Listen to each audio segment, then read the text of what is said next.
mõte on täna teha selline video, et kus rääkida iseenda vastu aus olemisest. Ehk siis iseendale on võimalik ükskõik mida maha müüa, ükskõik mis vabandus leida, et midagi kas teha või midagi, mida mitte teha. Mäletan seda aega näiteks, kui ma võtsin vastu mingisuguseid otsuseid, mis peaks mu heaolu üldjoontes nagu paremaks tegema. Aga siis ma leidsin alati mingisuguseid ettekäändeid, miks seda mitte teha. Näiteks kui ma olin hullult tumedas augus ja ma jõin hästi palju, siis ma leidsin alati jätta joomine maha homme, et see on lihtsam. Ja ma kogu aeg tegin seda homme. Lükkasin seda ainult edasi. Ehk siis ma müüsin endale maha idee, et tegelikult kõik on hästi, mul on kõik korras, mitte miski ei kannata selle all, aga tegelikkuses ma kannatasin ikka ropult. Et esiteks minu välimus läks täiesti käest ära, mu kohustused kannatasid selle all. No selles mõttes nad kannatasid, et nad said tehtud, aga mis vaeva ja mille arvelt. Ja siis mu enda olemine muidugi, et see oli hästi kurnatud kogu aeg, väsinud. Isegi siis, kui ma magasin, siis ma olin nagu magamata, sest ma ju jõin eelmine päev.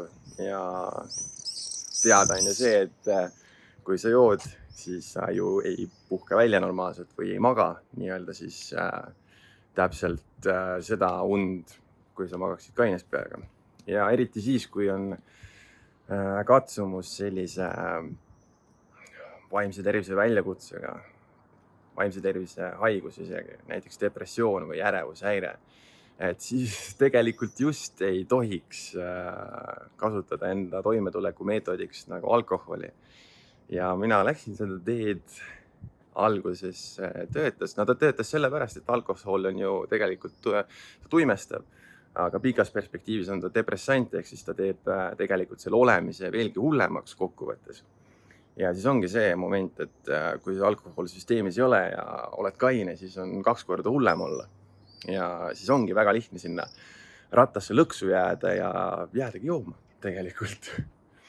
Aga kui sellest välja tulla, siis astuda enda ärevusele vastu, astuda enda depressioonile vastu ja leida üles need põhjused, miks üldse see seisund on, siis tegelikult see on jubedalt vabastav tunne. Ja ma mõtlen ise, et ma ei ole joomist maha jätnud, ma olen lihtsalt oma järgmise joomise lükanud nii kaugele tulevikku, kui vähegi võimalik. Ehk siis ma iga päev lükkan seda edasi. Ma ei tea, kui pikalt mul see välja tuleb ja ausalt öeldes mind ei huvita ka, sest see ei ole mul mingi kohustus, ma lihtsalt tahan seda teha ja ma näen tulemusi, kui ma teen seda, sest ma olen parem inimene. Ma jõuan rohkem, ma näen parem välja, ma säran rohkem ja kõik, kes alkoholi joovad, mul ei ole mitte midagi selle vastu. Lihtsalt minu mõte seisneb selles, et kellel on võib-olla väljakutse sellega, võib-olla kellel ongi depressioon, ärevushäire, siis ma lihtsalt ei soovita seda teha, sest see perspektiivis on halvem.